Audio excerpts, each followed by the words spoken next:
Hello and welcome to The Analyst by Vajiram and Ravi, your daily destination for simple, insightful, and UPSC focused current affairs. It's August 1st, 2026, and today's edition brings two thought provoking articles for your mains 2026 preparation. First, we will explore Samudra Manthan, India's ambitious push for offshore exploration, and understand why it is very important for our energy security, our blue economy, and India's long-term strategical interests. Next, we examine a crucial question in agricultural policy. Do farmers need higher price support or they need higher incomes? We will analyze this debate through the lens of agricultural reforms, farmer welfare, and sustainable rural development. To strengthen your mains answer writing, we also share today's mains value addition materials, important facts, data, and recommendations which can help your GS answers more analytical and impactful. And finally, we will wrap up the session with prelims pointers, which will be highly crucial for your upcoming 2027 prelims examination. So, let's begin. Hey guys, welcome back to Analyst. I hope all of you are doing well. Now, let us start with the very first article of the day, which is actually an article from the Hindu, but the same can be found in our Indian Express today too. So here, the main context is that the government approved the Samudra Manthan National Offshore Exploration Scheme. So in this article, we are going to understand from the perspective of prelims and GS1 and GS3, why this particular scheme is so important for one activity that we know as deep sea mining. Now, when you have been reading your class 11 NCRT, you have read that we have so many oceans which are spread across the world. Also, when you look at the relief of the ocean, we find ocean floors, mid-oceanic ridges, sea mounts which are small mountains on the sea floor itself. So all these areas are actually home to various minerals like manganese, cobalt, copper, which power our modern electronic devices. And this is why these are also known as critical minerals. We know that these are increasingly being used in electronic items and also to fuel the AI boom which is happening right now, because artificial intelligence is actually using a lot of computing power, due to which we are using a lot of GPUs, and copper, cobalt, various ferromanganese and sulfides are being used directly and indirectly for even the semiconductor boom. And this is exactly why our land resources are running out. This is why most of the governments, all of the world is actually interested in going out to the sea into these zones and areas that you can see on the map here and start mining these. When we talk about deep sea mining, according to IUCN, deep sea mining is the process of retrieving mineral deposits from the seabed, which means the ocean below 200 meters. And guys, just like the resources like petroleum and the various other minerals that we find on land, which have been actually formed after years of decomposition and decay of dead animals' remains over a period of time, similarly, the same process also happens on the seafloor. And due to which we also find a huge wealth, a huge hidden wealth under the sea. And this is exactly what the government of India is trying to do via the Samudra Manthan initiative. So firstly, let us understand what is the very first step for deep sea mining. Suppose that according to various scientific studies, satellite imagery, and various other scientific methods, the government of India has kind of an estimate that just aside the Indian Ocean, we have a huge sulfide deposits. If we mine them, we can actually have a better semiconductor industry. We can actually have a better smartphone manufacturing industry. Apart from that, we also want to promote various other critical energy sectors, right? For example, we also get a lot of oil and natural gas off the shores. So this means that if the government of India has kind of an estimate, firstly, what the government of India has to do? Go there and directly start mining? That is not possible. Because firstly, we need to explore the area, right? We need to send various vessels like this. We need to send various R&D such as research and development teams from IITs, from IISCs, from Geological Survey of India to go there and scan the area, right? And then we can have, say, deep discussions based on the stakeholders who are involved. For example, the first stakeholder will be the government itself. Secondly, the private sector who will be actually carrying out the mining and extraction, right? And then only we will have a green signal of having a deep sea mining project.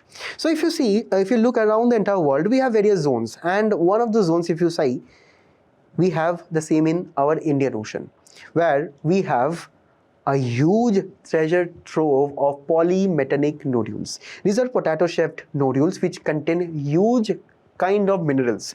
It can consist of copper, cobalt, manganese, all in one particular ball. So this is why we understand the government is going forward with this project. This is at the tune of 84,000 crores. Just imagine the scale of investment that the government is doing right now, right? And out of this 84,000 crore, what the government is trying to do, 43,000 crore will only go for deep sea exploratory drilling. Just imagine, we are not even started to mine right now. We are only kind of exploring, है ना? Because we will come to the challenges part as to why this huge sum, I mean, out of 84,000 crore, we are almost spending more than 50% on exploration itself, right? We will try to understand them in the challenges later on. Also, when we talk about the rest of the fund, 10,000 crore will be given for the oil and gas reserves and for their own production. Also, some extra money has been given for the oil and gas manufacturing services zones. So in this entire sea areas, what we will do, we will set up various offshore manufacturing zones. For example, you may have heard about Bombay High, है ना? This is one very important offshore mining zone of India to promote the manufacturing, or say the production of petroleum. Also, when we talk about this entire mission, here we will be using the latest state-of-art technology. We will use even AI and ML to actually assess what is the level of resources that we find. Also, at the end of the day, this huge project, will be creating a lot of jobs and local employment, at the end of the day contributing better for our country. And finally, let us actually understand why India need this mission right now, and it needs this very badly. Why? Because firstly, all of you are reading news. You know that in the 21st century, we are living in a fractured world. We are living in an energy insecure world where anytime our crude oil supply, our natural gas supply can be disrupted. You know the examples recently also, that the crisis which is taking place around the Strait of Hormuz, the crisis between US, Iran, Israel, this is blockading our crude oil supplies, which have also led to various domestic issues in the recent times. For example, we are seeing inflation. We are also seeing the debate behind this ethanol blending and so on. So, one international crisis, so many domestic problems. On the other hand, you have seen that how the alternate route of Bab el-Mandeb was recently blocked. On the other hand, if you go there to the far Latin America, we see that US is controlling Venezuela. So US is also kind of indirectly forcing us to buy Venezuelan oil. So India right now finds itself surrounded by various international challenges. And these are giving ground to various domestic issues also, directly and indirectly. So right now we have to go on to the high seas and start exploring, and at least start with the deep sea mining scenario right now. Firstly, when we talk about the various government initiatives, this Samudra Manthan initiative, while it has been a major initiative in the recent times, but even a bigger initiative India did with the Deep Ocean Mission. Here, what our government is trying to do is actually to mine manganese, nickel, copper, cobalt, which we can find on our sea floors. How? By sending various submersibles. If you find here, this is a submersible which is by the name of Matsya. So this Matsya submarine or submersible has been developed in partnership with various countries such as US, France, Japan, Russia, China and Australia. What it will do? It will take various personnel inside it, and it will go at the sea floor, right? After it reaches the sea floor, it will have various aerodynamic features which will help it to move around and explore the areas. And it will also have a connection with our on the surface stations. Maybe it can be a ship on the water itself here, and it will be carrying various signals, and it will be trying to give the data of the seafloor. So this is one part of the deep ocean mission, in which we are trying to do deep sea exploration, because we want to have an estimate of how much resources of various minerals that we have there. Also, more so, we have to understand that India has approximate around 75,000 square kilometers of areas in international water, where we can actually systematically try to explore the polymetallic nodules, the PMS, right? So this is where we will try to execute this mission on a high speed rate. And in this entire mission, we understand this is one submersible we are using. Also, on the other hand, we will be using various autonomous undersea vehicles which will be capable without anyone operating it. Also, we are having a deep sea crawler system, where this here will be sending various crawlers which will go at the ocean floor and will be doing the similar job of this submersible. So this is where we are talking about exploration, right? Now, on the other hand, on a diplomatic level, recently, for again PMS, India has signed 15-year contract with the International Seabed Authority, under the UNCLOS. When we talk about the exclusive economic zone of India, which stretches to around 200 nautical miles from the mainland, we understand that India has exclusive economic authority of exploration, fishing, basically unbridled kind of authority to do anything within our exclusive economic zone. But also, if there are some deep sea minerals which are located away from the exclusive economic zone, then we have to consult the International Seabed Authority, which is actually under the UNCLOS, right? So India has diplomatically dealt with that. We have secured 15-year contract and becoming the very first country with 2 ISA contract. In recent times, due to this kind of confidence we are getting from the ISA, we are also talking about exploring the Nicotin Seamount, which is actually around 650 miles away from the coast of Sri Lanka, right?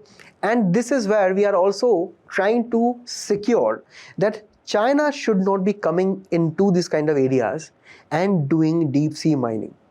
Because China can also take the permission from ISA, right? And it can also try to exert its rights just like it does in various parts of the South China Sea too. So this is how we have to talk about not only about critical minerals, energy security, but also about countering China in this particular region. And on a side note, this act of India of having the idea to go and explore this seamount has also angered our neighbor Sri Lanka, because they kind of also have their own ambitions and ideas in this particular region. So we have to also diplomatically deal with Sri Lanka on this particular matter of interest. So looking at the various initiatives in the recent times that our government has been doing to promote the deep sea mining, we also have to acknowledge the fact that nothing is easy in this entire world.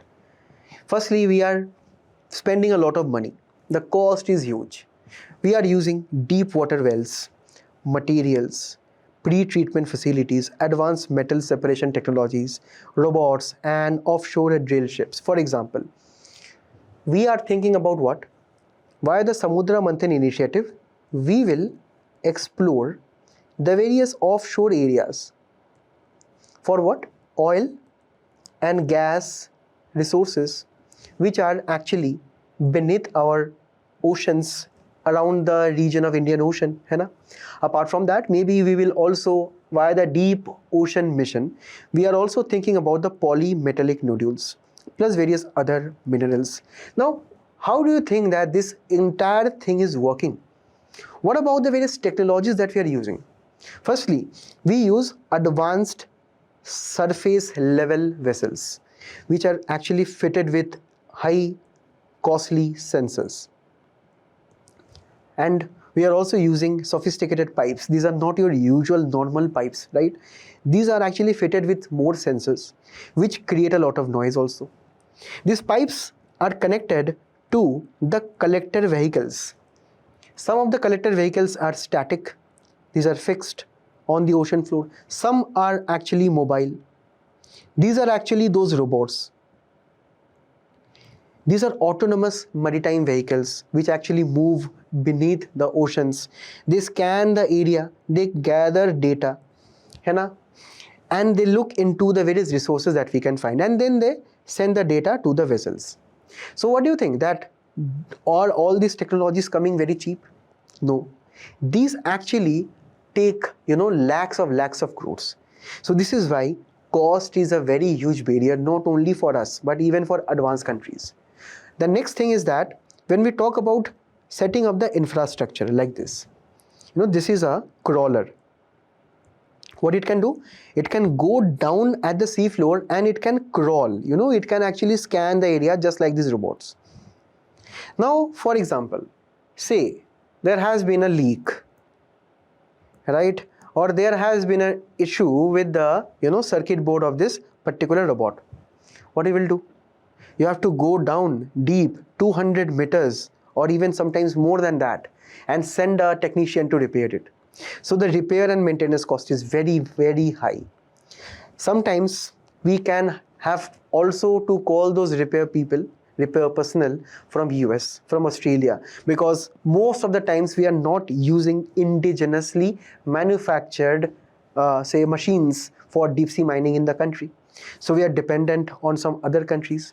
In this entire process, if you see, while these robots are scanning down the seafloor, firstly, they create a lot of ocean dust, which is known as sediment plume. Whenever these robots move around the ocean floor, they disturb the normal composition of the rocks and the minerals that are found, and they scattered throughout the ocean.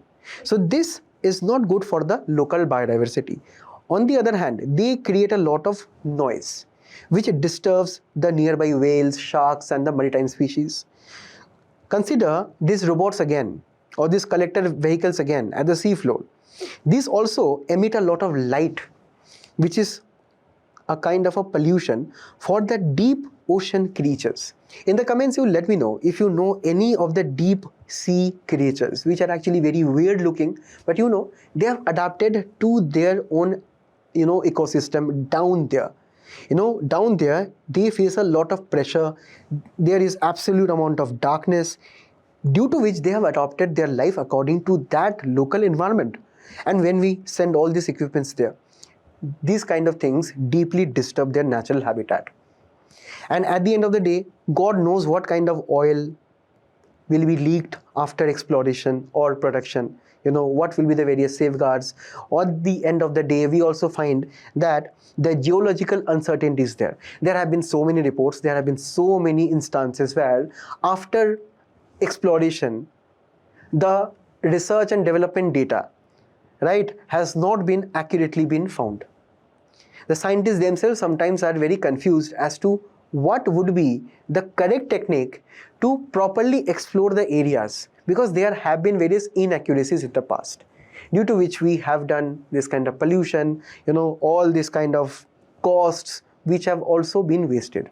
So this is exactly why we have to understand that the way forward to this solution has to be a long-term mission. Firstly, we have to understand that the International Seabed Authority has not yet finalized the exploitation code. For example, when we talk about exploration, then we have to start about the production, right? So what would be the modalities of production? Who will be allowed? What should be the guidelines? What should be the environmental guidelines? So everything has to be codified firstly by the International Seabed Authority, and this will require India to do a lot of diplomatic pushing at the UNCLOS and also at the United Nations level. Next, we have to integrate our Samudra Manthan mission, which is, you have to again remember that it is an exploratory mission for oil and natural gas. Now, oil and natural gas is different from our objectives of the deep sea mission, right? Because here, under this mission, we are talking about polymetallic nodules, right? We are talking about various other minerals. Now, it seems that the Samudra Manthan initiative and the Deep Ocean mission are actually two different schemes. So we have to integrate them together because we are doing the same thing here. We are doing deep sea mining at the end of the day.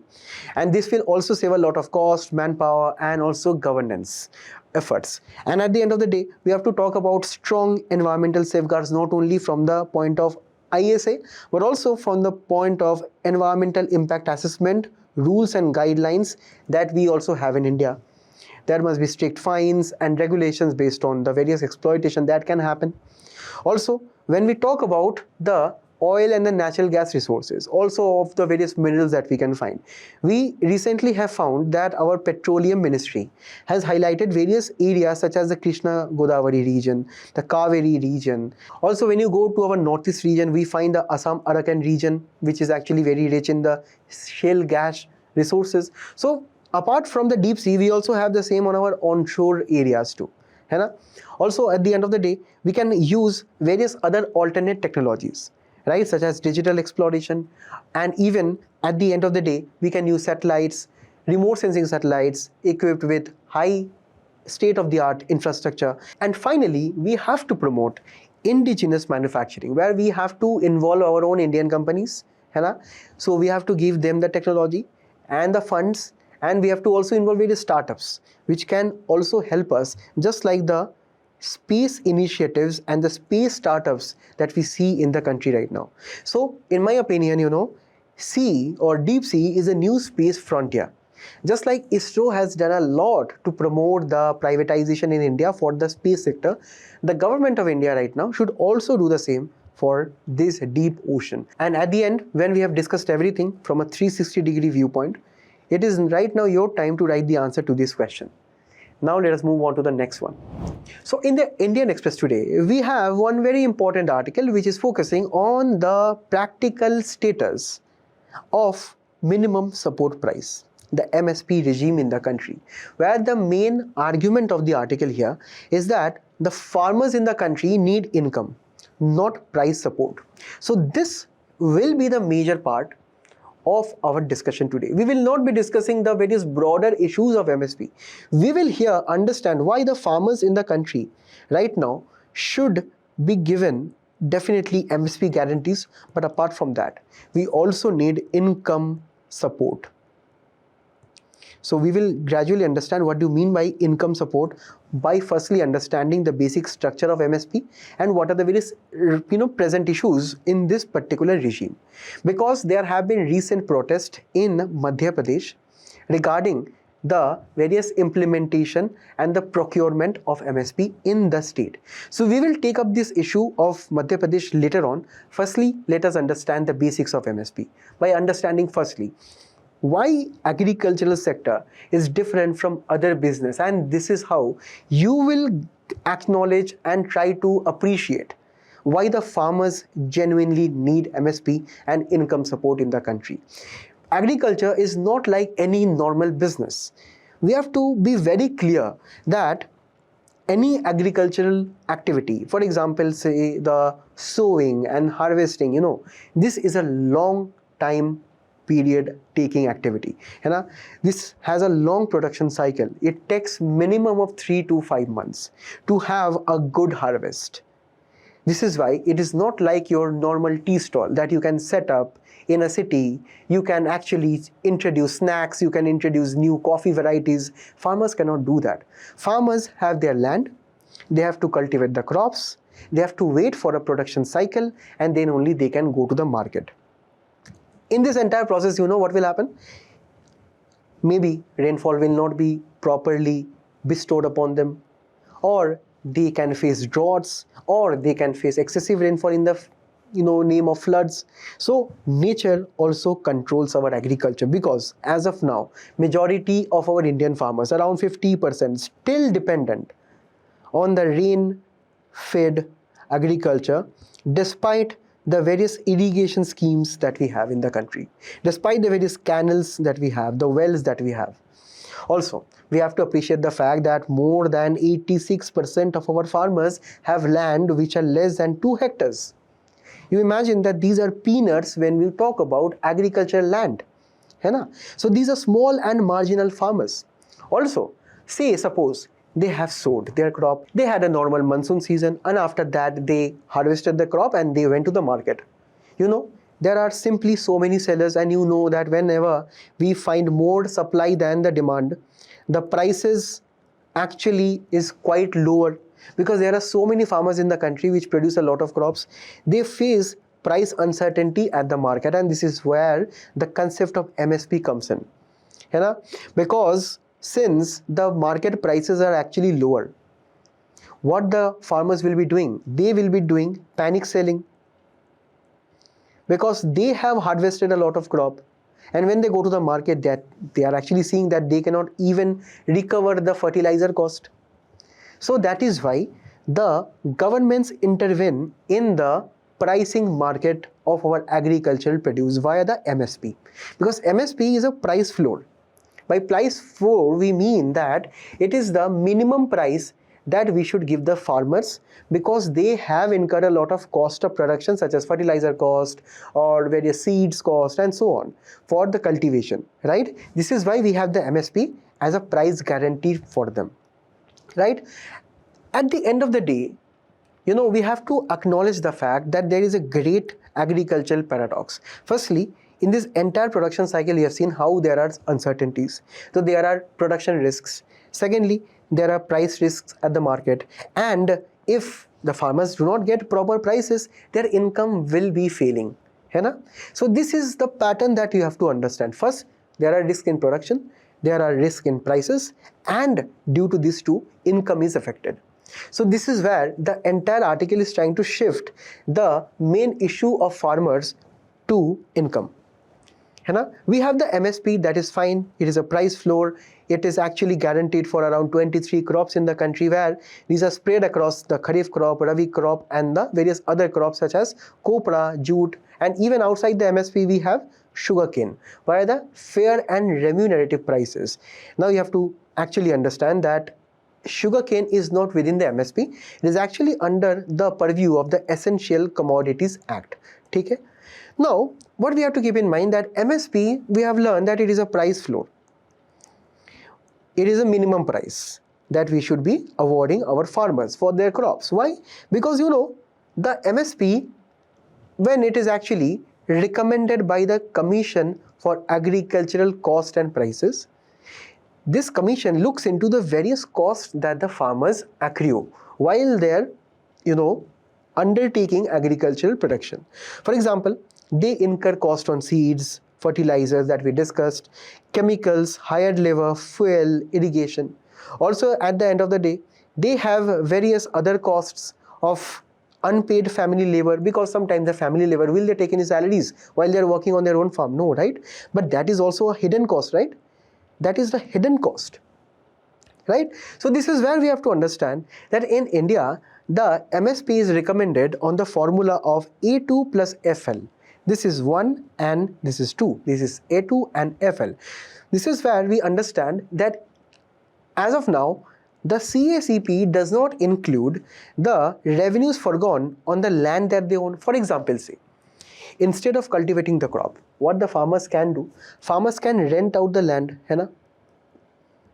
So this is also kind of an opportunity cost for the farmer. So what about this rent cost? Is that included in A2 plus FL? No. Right? So you understand MSP is actually, according to various agricultural experts, in itself is not 100% complete. It is not 100% complete, because we are not including all the kinds of cost. So to summarize, the farmers, firstly, they are not getting their entire spectrum of the cost of production. है ना? So actually, what does MSP try to actually achieve? MSP is purely a price mechanism, because we have to protect the farmers from price crashes. है ना? For example, due to overproduction, the price can crash in the market for potatoes, for various rice and wheat varieties. So this is where, to actually guarantee that prices do not crash, the government gives a price floor, right? And it encourages the production of important crops and this supports the national security. But on the other hand, why the farmers in India are still protesting despite getting MSP? Firstly, if you look at the procurement, see, the procurement is actually quite high in Punjab, Telangana, Chhattisgarh, Andhra Pradesh, and the various other states. Right? Now we have to understand that there is a very big difference between MSP announcement and MSP procurement. The government of India announces the MSP, okay, that the price of rice will be some X per quintal. Okay? That's all right. The government has calculated the A2 plus FL formula and say that okay, X is the price. Now, what about the procurement? So what happens, when the farmer harvests the crop, so that farmer will be going to the Food Corporation of India, then there the farmer will be paid the money. So here the government is not coming to the farmer gate to procure the crops. The farmers have to individually go to the various mandis or the Food Corporation of India or various other designated authorities with the state government to sell their produce. So you can actually understand in this entire process, right, well, the farmers actually go with their rice and wheat to Food Corporation of India, their pulses and oilseeds to the NAFED, cotton to the Cotton Corporation of India. So there can be some issues, na? For example, some farmers will not have transportation facilities. Some farmers will not have their own warehouses where the crops can perish. They will not have the cold storage, right? There can be corruption at the mandis. There can be inefficient officers at the mandis. Who will be responsible for the procurement? At the end of the day, everything actually, if you talk about ground reality, it is actually on the farmers. On the other hand, talk about the Food Corporation of India's loans which are accumulating over a period of time. On one hand, the procurement is actually very limited. It is only good in some states. And these states you can actually understand, like Punjab. These are actually considered as one of the richest states when you talk about the farmers, because the system there is actually quite good. This is not uniform throughout the country. Now when we talk about Punjab, we also have to talk about Haryana and Western UP, where they follow this rice and wheat system. This means that after the Green Revolution, most of the states of the country did not get benefits. Only few states like Punjab, Haryana and Western UP, they got the benefit of the Green Revolution. So what happened after that? Most of the farmers there started producing more rice and wheat, and over a period of time they have increased their production, but they did this at the cost of the environment also, because rice and wheat are water guzzling crops. They actually consume a lot of water. This leads to huge amount of groundwater extraction. Recently, we have also seen various reports of water stress in these states also. Now, apart from this, the Green Revolution promoted the use of high yield variety seeds. Most importantly, it promoted the use of chemical fertilizers. Now, it actually is very dangerous for your soil health. So, apart from water stress, we are also seeing land degradation in this entire area. So if you see the long-term effects of MSP in some states, while it has benefited the farmers well, but environmentally it is not doing good. Fiscally, if you see, for example, the burden on the government for this 2026-27 for MSP will be 2.5 lakh crore rupees. Just imagine, 2.5 lakh crore rupees will be spent on this initiative, which is not even implemented properly. Also, we have seen that there is regional inequality also. There are so many parts of the country, so many farmers where they allege that their procurement is not doing well, right? There are various farmers who tell that they are not even aware of MSP, right?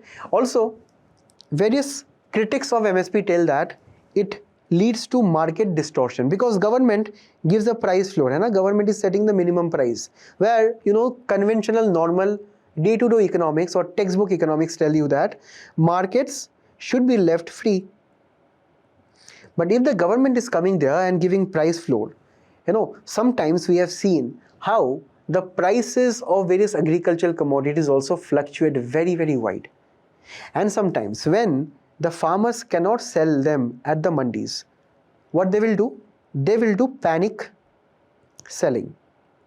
Because not all of the crops are sold at MSP, right? Not all of the farmers can actually sell at the MSP level. So they have to go outside in the vegetable markets, in the various other areas, and sell their crops. This leads to a lot of, issues for them. Lot of embarrassment for them and harassment for them at the end of the day. So this is exactly why farmers are asking for a legal guarantee. That we have to talk about legally guaranteeing MSP, just like the fair and remunerative prices that we give for sugar. And here, you know that this is having the statutory backing of the Essential Commodities Act also. So these are the broader reasons why many farmers are protesting right now. Now, when we talk about the Madhya Pradesh story right now, you know what happened recently. The government announced MSP of around 8,768 rupees for rice per quintal. The farmers told that, okay, the market price of rice is 7,000, we are getting 1,768 rupees extra. This is good for us, no issues. But guys, this is not the complete story, because the government agreed to procure only a limited quantity, due to which the state government is also demanding to procure even more, because there are around 3.57 lakh farmers and most of them have not been able to sell their own paddy cultivation, right?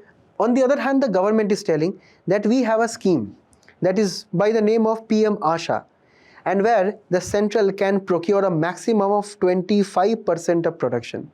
Any additional procurement has to be carried out by the state government. And when you talk about the PM Asha, it is nothing but this particular scheme where, say, the market price of rice is, say, 100 rupees. And the farmer could only get around, say, 90 rupees by selling their rice in the market, in the open market. So this scheme tells that, okay, if you have not been able to sell your rice under MSP, no issues. Whatever is the difference between the market price and your actual selling price, for example, here it is 10 rupees, the government will be giving it to the farmer. So this is just where we talk about a price deficiency scheme. So this will be ensuring stable market prices for consumers. It will be shielding from the distressed sales during peak harvest season for the farmers. This is all right, no issues. But even under this, the procurement has been limited to how much? Only 25%. Do you think it is enough? Do you think after right now we have seen the various issues that there is a consistent focus on the government to focus only on the prices of agricultural products, not thinking about what would be the income of the farmers? Because according to the Ashok Dalwai committee recommendations, the government of India was supposed to double the farmers' income by 2022. 2022 is long gone by. Now, when we have to talk about doubling the income of the farmer, we are still following the wrong formula, because economists prefer income support rather than only price support. Like MSP program is a price support program. Instead of that, along with that, we can also have a minimum income protection scheme. This means that, for example, every month we can give the farmers, say, 15,000 rupees. This will ensure that the farmers use this money to buy their fertilizers and various other kind of raw materials, and then they go on to start their production. So, because we have to understand, guys, most of the farmers, more than 86%, I already told, these are small and marginal farmers. They do not have enough working capital, money. Sometimes they do not even have access to banks to get loans. So firstly, their income must be secured. So let us give them a minimum income, a minimum based on a scientific research data, that what should be the minimum cost per acre. Based on that, how many farmers have various acres, we can give this sum of money, right? After that, we have to also go beyond that. We cannot give them unlimited sums of money. We also have an issue with the budget. On the other hand, let us build a proper ecosystem. Ecosystem means let us gather various farmers in one area and have an organization of them. That is known as farmer producer organizations. There are so many FPOs operating within the country. They form a union and collectively they can take loans, they can collectively bargain for the government, they can even collectively subscribe for various government schemes. And the main target of the government should be to identify various vulnerable farmers and include them within the FPOs, give them voice to actually talk about their rights and talk about getting the benefits of various schemes. Also, we need to set up various food processing chains throughout the country. When we talk about the food processing sector, it is the sunrise sector of our country. For example, if someone has been cultivating various vegetables, right, we can talk about clustering those farmers in one zone. I mean, bringing all the farmers under one roof in one zone and try to collect their produce, set up a factory where those agricultural produce such as corn and various other items can be used to make various other marketable produce, right, which can be sold later directly to the consumers. Like it can be listed on the e-commerce platform and various other platforms. We can give this ecosystem support. We can also talk about crop diversification because we have seen the issue of the rice wheat system. It is having a huge ecological burden. So at the end of the day, we have to diversify away from these water guzzling crops. You know, most of the benefits under MSP actually goes to the farmer who cultivate rice and wheat in the country. What about ragi? We are talking about promoting millets in the country, na?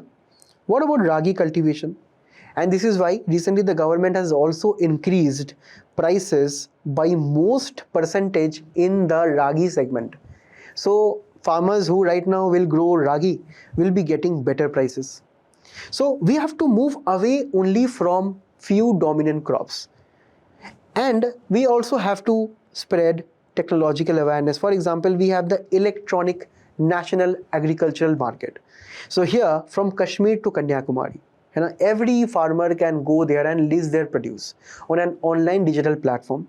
So for example, if there is an apple farmer in Kashmir and he wants to sell their apples to a fruit seller in Odisha, that can be easily be done on this electronic portal.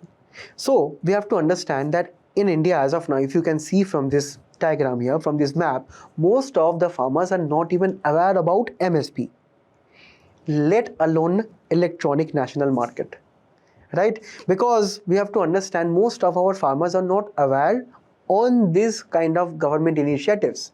So it is actually at the end of the day responsibility of the district government to spread that awareness. So I hope that all of you, when in the future all of you will be heading your own district, I hope that you will doing justice by spreading awareness, which is perhaps the most important and most hidden, step that any government official can take. And at the end of the day, we need associated private investment. By associated, we mean we need to set up more cold storage systems. Because, if the farmers want to protect their crops and not let them perish away and get wasted away, they have to store them in cold storage facilities. Can the farmers build their own cold storage? No, because it costs crores of rupees. So this is where the agricultural infrastructure fund also comes in. At the end of the day, we have to also talk about the rural infrastructure, talk about the transportation issues, talk about the various other types of issues that the farmers face at the mandis, talk about the issues of our northeastern farmers who face the issue of lack of railway facilities. Even the roads there are not properly built. So there has to be a holistic development of infrastructure. And at the end of the day, to promote better varieties, to promote varieties that take less water, right, ICAR must improve the research facilities too. So this is where we have to understand the approach here is to shift away from price support, because sometimes the farmer gets too much dependent on prices. They worry too much about what would be the market prices and so on. Instead of that, why not give them income support along with MSP? Also, in the recent quarters, there has been various demands to make MSP a legal provision. Now there is a separate debate altogether regarding this. In the comment section, you can let me know if you agree to this fact, that if you should be making the MSP legal or not. But anyways, you can improve and also include upon that dimension in this question if you write this answer. So please do write answers, because at the end of the day, when we talk about mains, it is all about answer writing and all about getting those extra marks by including this amount of value additions. And when we talk about value additions, we have more on the way in the next section. So the first value addition here is based on an editorial in the page 6 of your Hindu. The editorial is talking about a very radical incentive. What is this incentive? That the government should be having a healthy tax. This healthy tax should be based on various food which are high in fat, sugar and salt. Why? Because if you look at our children, right, 26 million Indian children and young adolescents between 5 to 14 years of age are overweight and obese. Next, another 30 million which are actually obese and overweight between 15 to 24. When we talk about the adult population, we have 180 million people who are actually obese. If you look at the recent World Obesity Atlas 2026, in India, children actually have a very, very high vulnerability, right? Talk about China, India and US. You know, Chinese children are much more obese, but India is not far behind. Okay? And most of the children have very high risk of having hypertension, hyperglycemia, triglycerides, which are actually fatal to their future.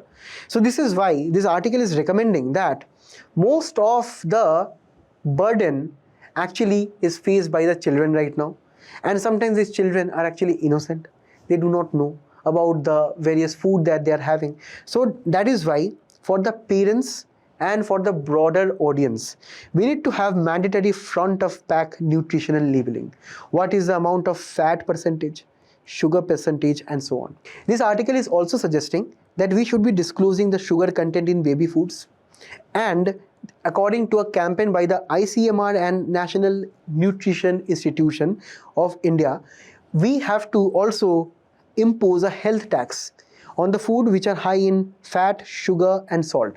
How this can be imposed? It can be imposed in additional to the MRP, right? Also, there has to be regulations on marketing and advertising, because you remember of Complan, Milo, back then, when we used to enjoy drinking them a lot, but actually they were high in sugar content. Because why? They have been branded and marketed in such a way that they were looking as healthy. And at the end of the day, health also starts from schools. So schools should be also having healthy environment when we talk about food culture, because at the school level also the food culture is not good. Now, in the next one, we will understand that there has been a recent major incident regarding Anthropic and OpenAI, which has been illegally being used. I mean, their AI models have been used to hack into companies. Just imagine.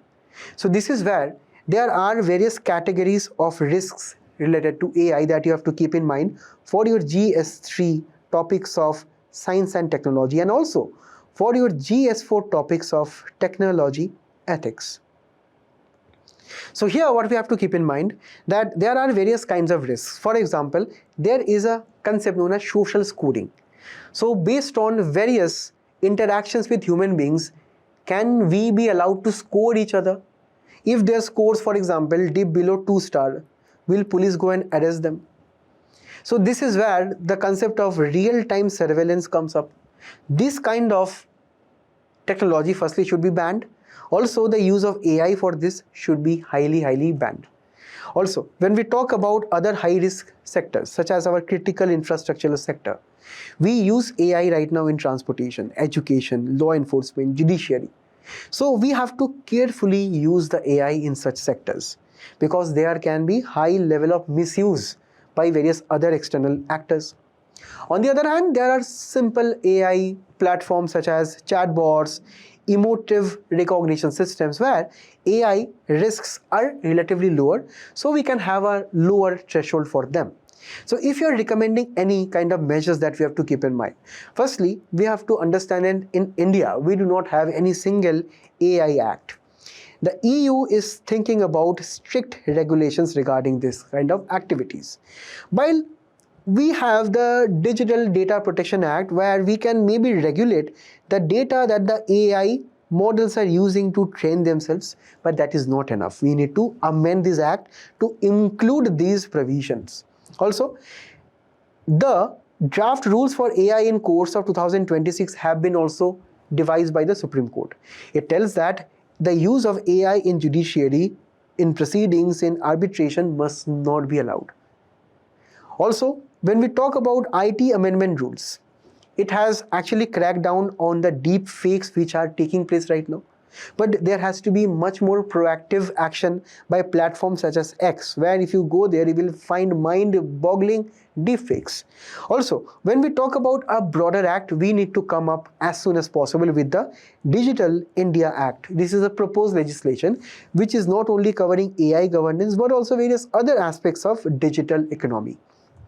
And finally, for your mains answer writing, you need to keep in more terms in mind, such as human in the loop. For example, for any technology related to artificial intelligence, nothing can be fully 100% automated. There always must be human in the loop in the entire process, right? So for decision making, most importantly, humans must be the one, not the AI. So that is where the government also should be coming up with various organizations with actually human in the loop processes. Also, there must be regulatory sandboxes before rolling out these amendments processes. We should be testing them in a localized environment on a digital platform, so that tomorrow if there are any issues and we scale out those provisions, common people do not suffer. Also, there must be AI Safety Institute in the country, and we need to come up with our own sovereign AI models that promote our own Indian model and Indian values. So right now we will be moving on to the prelims pointers, where the first article is actually consisting of 3 important government initiatives. So it is very important for us, mainly from prelims perspective, that we look at the major government initiatives right now. And there has been a recent pattern in the prelims PYQs, especially when we look at 2026 question paper. We have seen various initiatives which has been asked directly from the newspaper articles concerning mainly the targets and the initial years and even the fund allocations. So that is why we have to be very careful when we look at these details. So here maybe we will not have too much factual or conceptual to understand, but those facts will be very important for your revision. So firstly, we have a scheme known as the PM KISAN, where this has been extended for 4 more years and additional 3.15 lakh crore has been allocated. Next one is regarding the floating solar plants. And finally, we have the RDI funds to promote science and tech research and development. So firstly, let us look at the PM KISAN initiative. It was launched way back in February 2019. And right now, it has been extended for 4 more years. So the final deadline will be around 2030 to 31.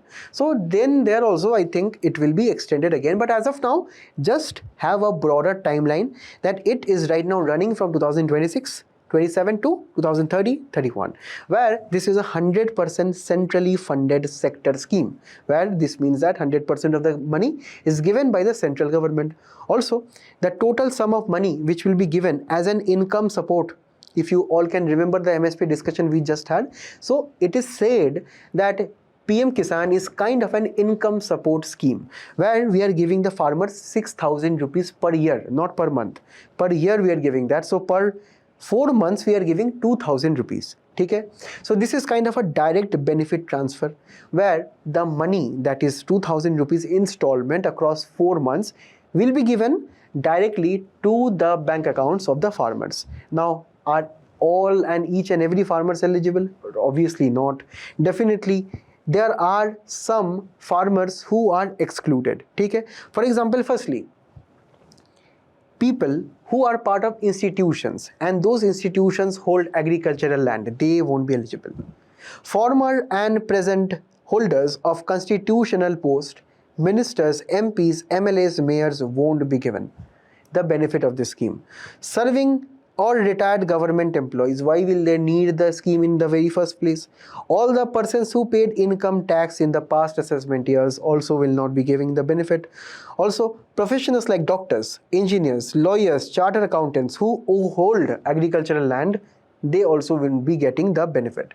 Okay? They won't be getting these all kind of benefits there. So this is where this was the first scheme. The second scheme is Pradhan Mantri Surya Sarovar Yojana. So this scheme is actually a very innovative one. Why? Because so far in India we had seen solar parks built on land. So here we are doing what? We are building solar parks, for example, collection of all the solar panels, if you see, to generate solar energy only on water bodies, and that too inland water bodies, not over the marine waters or sea waters. Okay? So this will be part of a 5,070 crore scheme, right, to boost floating solar powered with energy storage. So here we generally have two components. Firstly, the solar cells themselves. So firstly, subsidy will be given for procurement of the solar cells. Secondly, they will be producing solar energy, so they have to be stored somewhere. So for them, battery storage capacity also have been given, where minimum battery storage capacity should be 2 hours. Okay? Also, the total megawatt target here is 5,000, right, when we talk about the floating mega parks of solar energy. And here when we talk about the savings that we can have, when we talk about the greenhouse gas emission savings, it will be at the tune of 10,000 tons of carbon emissions saved annually. Right? So the biggest benefit is, that it will be utilizing the reservoirs and the industrial ponds. It will be stabilizing the electricity grid nearby, because there are so many ponds, reservoirs spread throughout the country. So this will be also supplying additional energy there. It will be promoting Atmanirbhar Bharat, promoting better solar manufacturing in the country. When we talk about solar manufacturing, I generally mean about the solar cells, solar batteries. So here more startups can actually take benefits here. Right? And also, few people can ask me that why we are going for a floating model. Firstly, because we have to understand that there are so many land issues when we talk about the on-land solar parks. There are so many land acquisition challenges, legal disputes which happen. But if you do the same on the water bodies, there are less amount of disputes.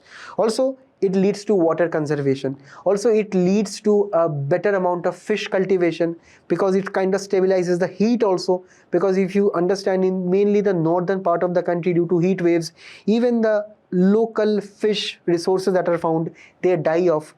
That also can be done in a better way. Also, it leads to zero land degradation. We are not dependent on land if you are doing this kind of project. Okay? And at the end of the day, this will also generate additional employment opportunities. It will generate huge amount of job opportunities too. But it has to be kept in mind. Firstly, the initiative is engineered by the Ministry of New and Renewable Energy, but it is implemented by the Solar Energy Corporation of India. It has to be kept in mind, because UPSC asks us regarding these things in the recent times, mainly regarding the targets, regarding the funds. And also you have to keep in mind that the Solar Energy Corporation of India will not be giving direct subsidies to the persons who are building this kind of solar parks, but it will be giving kind of an indirect financial assistance once the project is approved by the respective state authorities. So this is what you have to keep in mind. Right? Now, when we talk about the third scheme, this is a Research, Development and Innovation Fund. This is mainly has been devised under the Anusandhan National Research Foundation, where this has a corpus of around 1 lakh crore to mainly boost research in the private sector. Because the private sector mainly has been lagging behind when we talk about the research and development which is done in India. Right? So this is where we are talking about a research and developmental model on a PPP case. For example, here, this scheme is under the Department of Science and Technology, which is from the government side. So here, what will happen? The private sector can collaborate and they can contribute funds. In the other way, the government also will be giving various grants. If there are some startups who are actually doing some research and development, government can also buy some little equity or shares or ownership in that startup to give them initial capital. And also soft loans can be given based on some special conditions, low interest rates, and so on. Because here we have to talk about acquisition of main technologies, which are technologies of the future, such as quantum tech, artificial intelligence, green hydrogen, semiconductor design. Semiconductor manufacturing is happening in the country right now. But when we talk about design, the design generally takes place in the developed Western countries. So we have to transition from the designs from the West to India.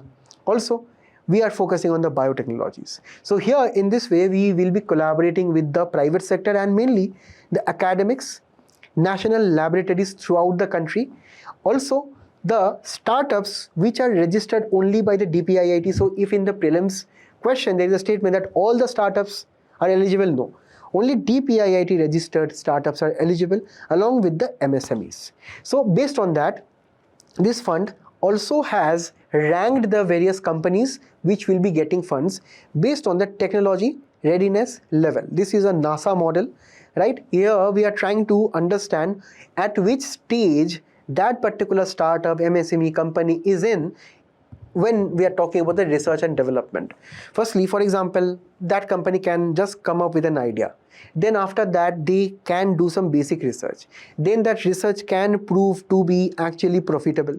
Then we are developing the technology. Then once we have developed it, we are demonstrating at seminars, conferences, and at the end of the day, we are developing the entire system, and finally we are launching.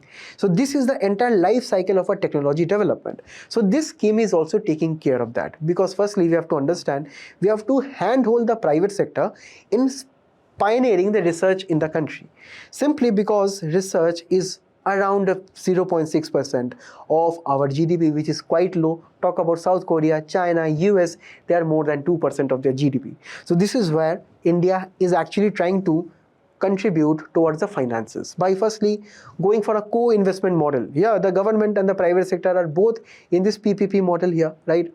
Also, the government will be helping in securing the intellectual property rights, because when we talk about the entire technology life cycle, there is a lot of hard work, there's a lot of determination which goes on, and also a lot of money and efforts which go on for developing a technology. So definitely the patent rights also should be secured for them. And finally, once the entire process is done, right, this is a 1 lakh crore fund. So how this fund will be utilized or not, this also is a matter of concern, because if you actually look at the news for this article only, it is said that there are some allegations of mismanagement of fund and also conflict of interest allegations. So the government set aside that kind of allegation here, and government is trying to assure that whatever we have in this particular RDI fund and the initiatives and the funds and the money, they are being utilized in a proper way. So this was all for this one. Right now, let us move on to the next, where we will know actually the reasons why Bloomberg did not include us in their global index. But before that, we need to understand and be careful of the basics first.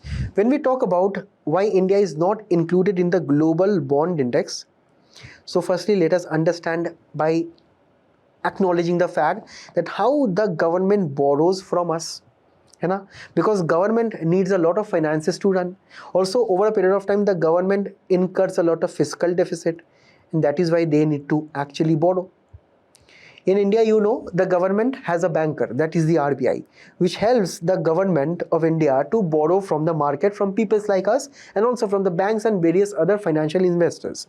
And most importantly, the government also loves foreign investors, because they bring a lot of money, and if more foreign investors come to countries like India, our international image also increases. So definitely, all types of bonds, for example, say the state development loans, the green bonds, the treasury bills, the masala bonds, inflation index bonds, we have so many kinds of government bonds. We are not talking about the private bonds here. We are talking about the government bonds. So there are so many kinds of bonds, and if we have more people buying them, then definitely people of India trust the government, that is a fact. Also, if more foreigners are coming in with their investment, then it is a good sign for India internationally too. Because we have to understand, the government bond yields are a very, very important and interesting concept. So we have to always keep this in mind, that whenever we see that the demand for government bonds increase, by simple law of demand and supply, we know if the demand is more, the prices increase, है ना? And this is where, you know, if the prices of government bonds increase, and in general any bond increases, the yield decreases, because yields and government bonds prices are inversely related. The opposite also happens, right? So this is where we have to now acknowledge the fact that why would foreign investors buy government bonds of India? Because they have other options to go to Europe, to Japan. Why would they come in India and buy a government bond? Firstly, we have to keep in mind that as of now, apart from Bloomberg, which is a private company, right, which is a kind of a, say, organization which does extensive financial research by looking into what is India's fiscal deficit, what is our GDP growth, what is our inflation, how many FDIs we are getting, how many FII we are getting, plus 1,000 more economic parameters. Based on that, these private research firms, right, they give us a score, right? They give us a score. Now, Bloomberg has two kinds of index. One is the global aggregate index, which is a much more bigger index. And another one, we have the normal Bloomberg and FTSE Russell and JP Morgan. These are three different other indices in which we are already a part. Okay. Now, we have to understand one thing, that why would India love to become included within it? Now, imagine that there are so many kinds of investors all around the world. Some investors are active. I mean, they actively do investments every single day, every single week. And there are some investors who are passive in nature.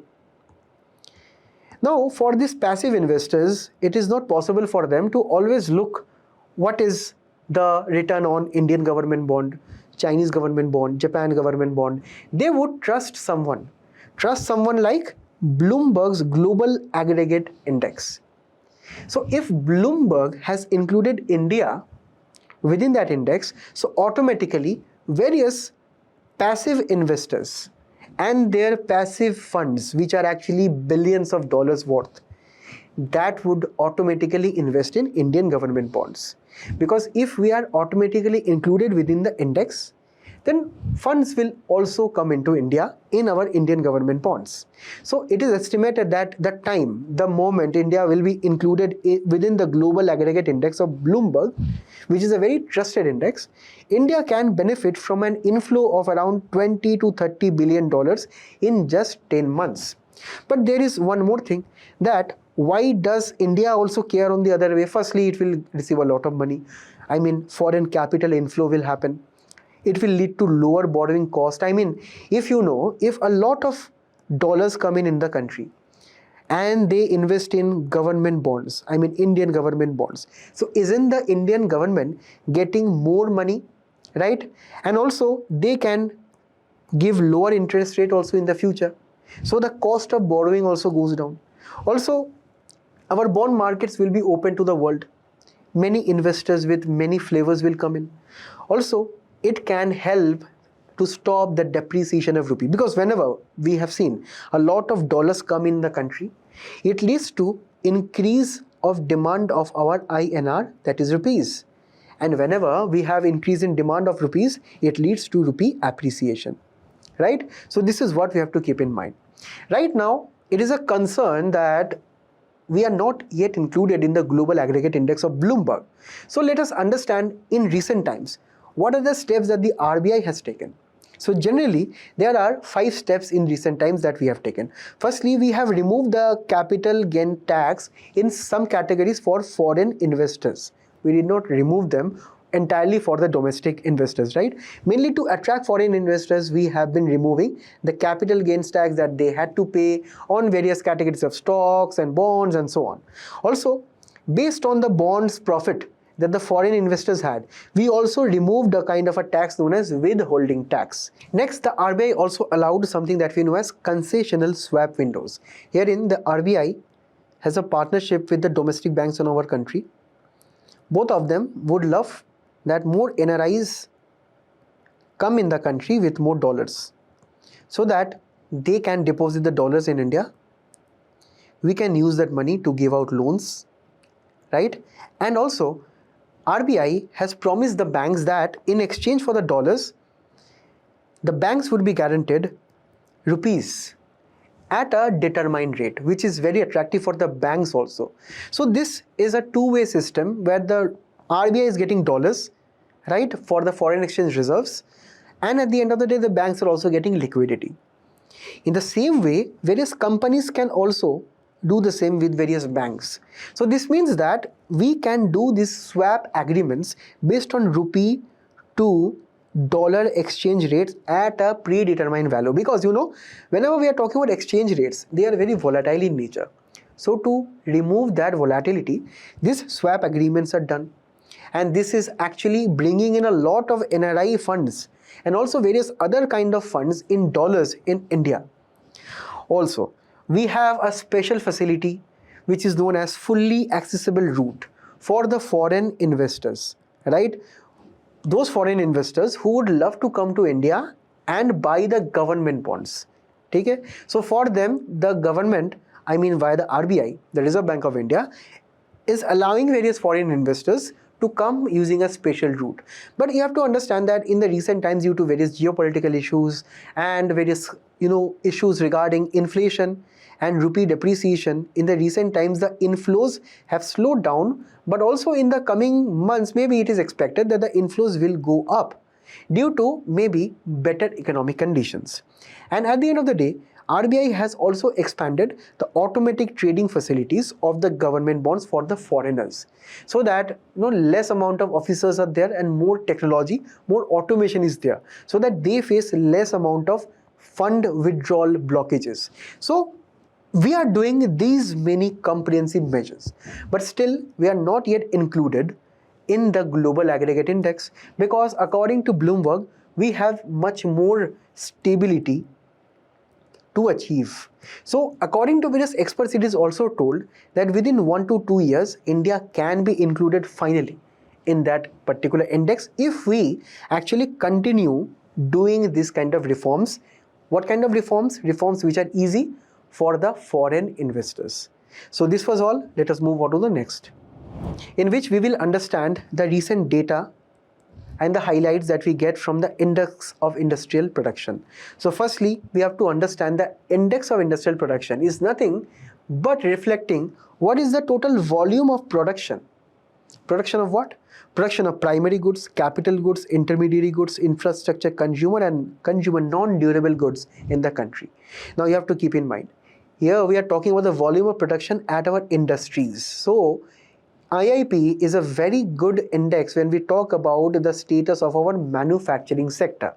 So here, if you look at the IIP in the recent times, see how over the last few months, the IIP has been increasing from around February, April till present times, right? So recently it has to be kept in mind that IIP's base year has been changed to 2022-23, right? And the broader sectors that they cover is manufacturing sector, which is having the highest weightage, 76%, mining and quarrying, 11% almost, electricity and gas supply, 10%, and a new category here.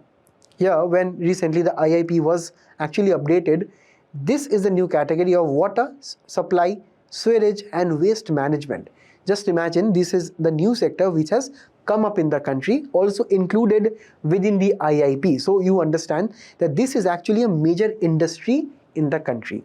It is having a weightage of around 2%. So in your prelims exam, what will happen, they will ask you to arrange the sectors in the matter of their weightage. They can also ask you to arrange the weightage of the use-based classification also of the IIP. So generally we have two ways of looking at the IIP. One is the sector-wise, that is this one, and another one is the use-based classification format.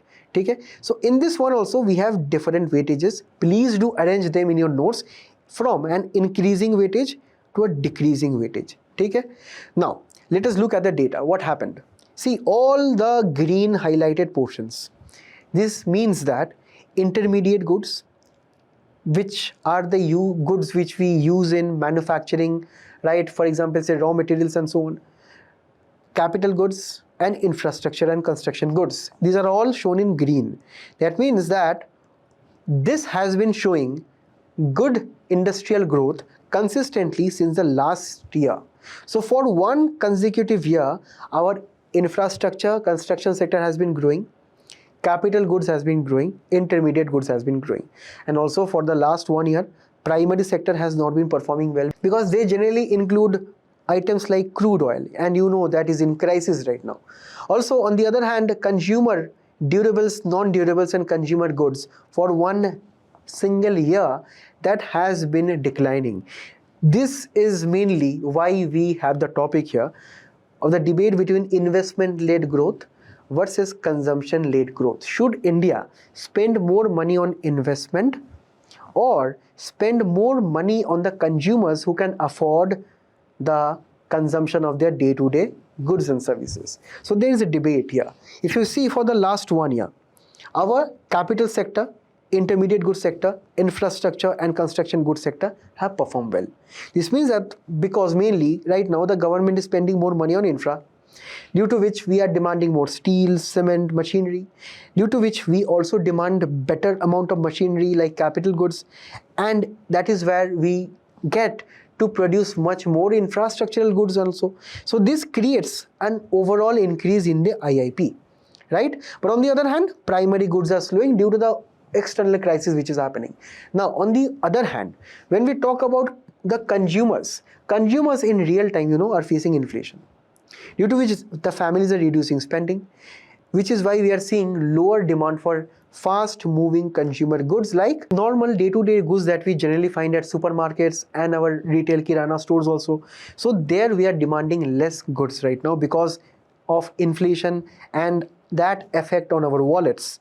And finally, because the consumer demand is weak, the factories also produce lesser of them, and that is why the consumer goods part of the industrial index of production, that is this one, is actually going down. And at the end, the US government always loves to threaten India with various tariffs regarding pharmaceuticals, electronics, apparel, leather. This is also one of the main reasons why the demand for Indian goods abroad, for exports are also going down. Which is why, these are all goods which are actually oriented towards the consumption-led growth only. So this is why it is going down. But, if you have to choose one side of the debate, it is not ever possible because both sides are linked with each other. Investment-led growth must go hand in hand with consumption-led growth. Because when we talk about investment, we are talking about more capital, more factories, better infrastructure, and it will be investment-led growth which will be promoting consumption-led growth tomorrow. Why? Because simply if a country has better infrastructure, right, there simply would be better investments by the private sector. I mean, the private sector will be expanding their business, branches, hiring more employees. So if they hire more, they will be obviously giving the people better salaries. And at the end of the day, the demand by the consumers will be taken care of. So this is a long-term process that we have to keep in mind. So on the other hand, there are other issues also, such as this tariff issue, the external crisis which is happening. Those also have a huge impact, especially when we talk about the inflation, which is actually increasing in the recent months. So nevertheless, we have to see what is up in the next month's report. But as of now, this was all. Now let us move on to the last one, where we will actually look into why Spain and Morocco is in the news due to a small region known as Ceuta, which is facing thousands of migrations in the recent times. So firstly, appreciate the geographical location. So see, this is Morocco, located in the northernmost part of Africa, after which we have Strait of Gibraltar, which is only 14 kilometers wide, right? And we have Spain. So there is a small territory known as Ceuta, which is under Spanish control due to their shared history between Morocco and Spain over some few past centuries. And this is exactly why Africans, which are coming from sub-Sahara desert, they are migrating via Morocco to Spain. Why? Because it is said that the present Spanish government and the administration is actually favoring the immigrants who can come to their country. But there are various political opponents which oppose this movement. They do not want more immigrants, and this is exactly why they are actually revolting also. So let us firstly understand what is Ceuta. Ceuta is actually a small town, a small region which is under the Spanish control despite not being directly a part of Spain mainland. It is separated by Strait of Gibraltar. Actually, it is in Morocco. So naturally, Morocco historically was not happy with this kind of control. Not only this, actually if you see along the entire northern coast of Morocco, there are various Spanish territories. Even there is another territory known as Melilla, which was also in news due to this. So these kind of places which are actually located away from their own mainland countries, right, these are actually known as enclaves, and from a Spanish perspective these are known as exclaves. So why we are discussing this in great detail? Because firstly, look at 2024 prelims PYQs. They mention various countries and the reason why they are in the news. Also, they give you various statements that there is some instability and worsening condition in some regions. So please do let me know if you know the answers to this. Now let us actually go on to look at more mapping aspects. So it is just for your reference that there are more places which are mentioned in this article, which I have mentioned here. UPSC will not ask regarding too much details regarding this, but they can definitely ask regarding Ceuta and where it is located. Do not mistake it for Morocco. It is actually in Spain. You will be even more surprised to know that the Strait of Gibraltar, which separates Morocco and Spain, the very name Gibraltar is actually a territory in Spain mainland, right? Actually, which is under the control of the UK, the United Kingdom. So just imagine the messy dynamics there. Right? So this means that this region historically has seen a lot of migration, mainly from sub-Saharan Africa. Okay, so they come from these regions to Morocco, and if you see here we have the Mediterranean Sea, right, and there is a lot of gap between Africa and Europe from all this side. There is only a small gap, only 14 kilometers gap via the Strait of Gibraltar, which is actually one of the most popular routes for migration for the Africans to the European.